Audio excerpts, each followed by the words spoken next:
Going on, family? It's your boy Black Phoenix checking in with you this morning, man. Just wanted to talk to you about a small topic. Why I decided to enter the construction field. Really, I feel that construction is a dirty job. Most of the time, it's um, filled with hard people. You know what I'm saying?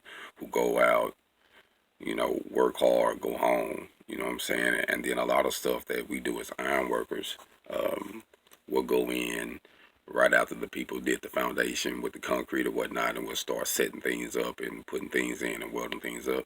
A lot of the stuff that we do, it get covered up.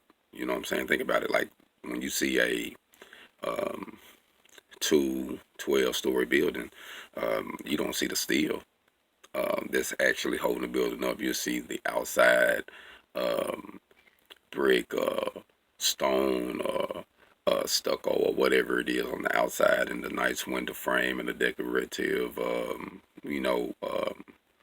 stuff that they got on the outside with the flowers or whatnot, or the railings and balconies or whatnot. You know what I'm saying? But you don't never really pay attention to the structure. But the structure is what did everything. That's what's holding everything together. You see what I'm saying? But you're praising the outside, which actually the people that did the welding and the ironworking was like the foundation builders. You know what I'm saying? They are the reason it exists. You see what I'm saying? And I had a guy saying something about having a professional look. Um, I'm in construction business. My professional look is having all of my certs and having my business license and having my um, skills in line and my work ethics. To me, that's being professional.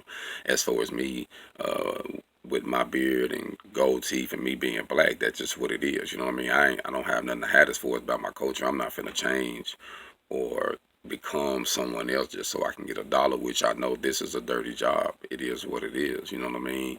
And the reality of the fact is, most blacks and Mexicans get dirty jobs. So I'm like, if I'm a have to get a dirty job, I'm gonna get a skilled dirty job where I can actually make a good living off of being dirty. You know what I'm saying? So I knew that when you out there in that field, pretty much it's kind of like the foxhole when you in construction, when you in the ironworking and millwright field. You know what I'm saying?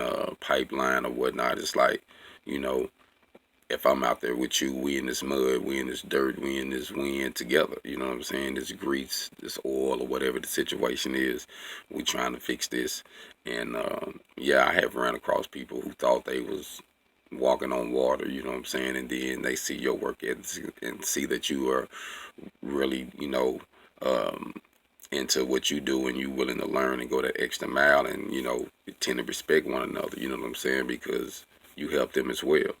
So your color, what you look like, your background, none of that matters out there in the construction field, man. You know what I'm saying? To me, it's most of, and yeah, it's racism in construction field. Don't get me wrong, it's prejudice, but one thing that shines above all, skill.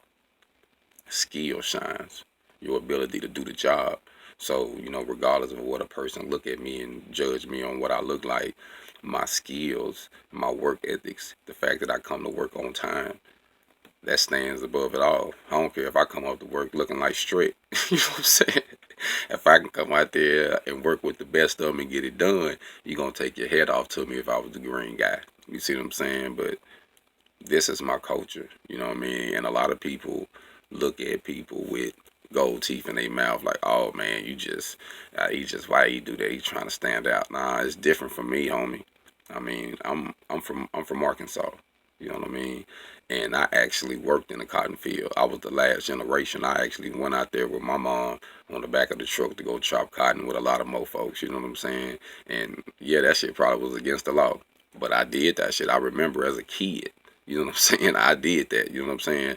And the goal for us was, you know, a lot of people grew up, off sharecropping, slaves down where I was from. You know what I mean? So once you was able to get some money and to and to keep it, you would put your money in your possessions. And most definitely, most people, from where I'm from, you know what I mean, they'll go fix their mouth or their teeth or they something was messed up, so they'll get them a couple gold teeth because that was a possession that they always have, and it just, it fixed their smile, it gave them confidence. So it was more than, um, oh, I just want to shine, I want to be able to, preserve my riches. I made it free. It's kind of like, buying your freedom. You know what I'm saying? Where I'm from, once you get to the point where you can actually live and you can fix yourself up. You put money in yourself. It was a time in the South where, the blacks would put their money in banks and the banks robbed them. They just took their money. You know what I mean? Literally, they just took it. So, I mean, people start putting money in banks, and that's why you see, a lot of blacks, even to this day, especially in the South, put money in their cars and their clothes and, jewelry, stuff like that. They just physical possession. Like, oh, they ain't got no money. The way they feel like, shoot, we're going to die with no money anyway. The folks going to take everything. So I might as well enjoy what I got while I got it. You know what I'm saying? And I'm trying, I mean, not only am I trying to, but I am outgrowing that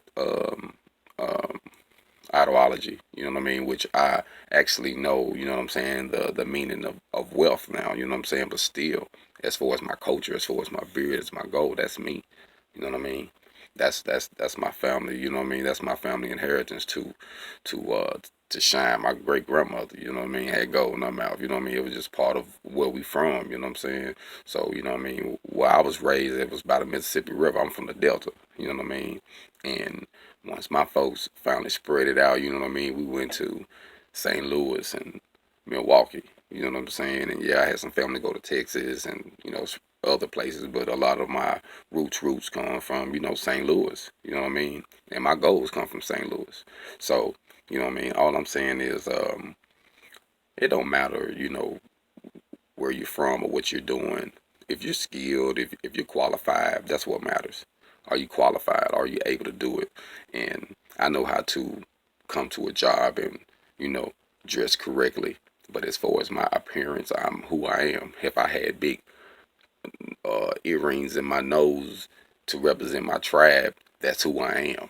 You know what I'm saying? And to me, I think that's what's wrong with a lot of people in America now, because people try to dumb you down or make you change who you are so that way you can get a bag.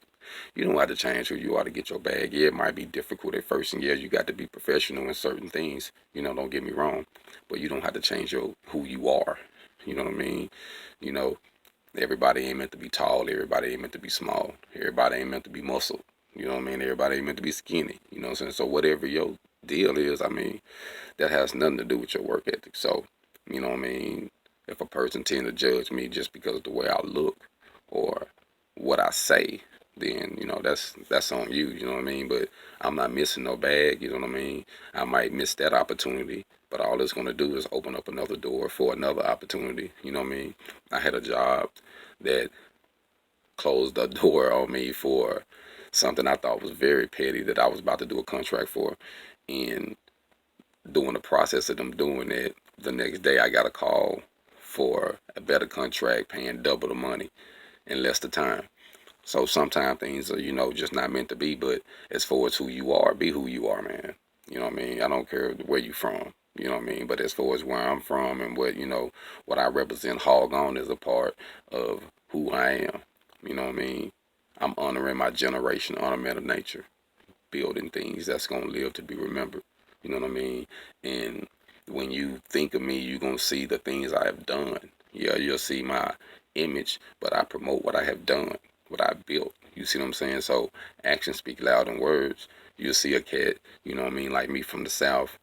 Didn't graduate high school, but I got my GED. You know what I mean? I did college courses. I went to school and got my VOTEC. You know what I'm saying? I spent my time in school for my NCCER for ironworking. You know what I mean? So I invested in myself regardless of what I look like. But this is me, and I have learned how to get a check being me. So I know how to get a bag being me. And if you can just be you, you know what I mean, and let your skills speak for itself, you're going to get a bag, man. You know what I mean? But don't let nobody intimidate you. Don't let what someone say keep you from overcoming whatever obstacle it is. Because one thing for sure, work ethics, skills, the ability, being on time, You know what I'm saying? Those are things that are very, very valuable. And if you can provide that, you can get yourself a bag.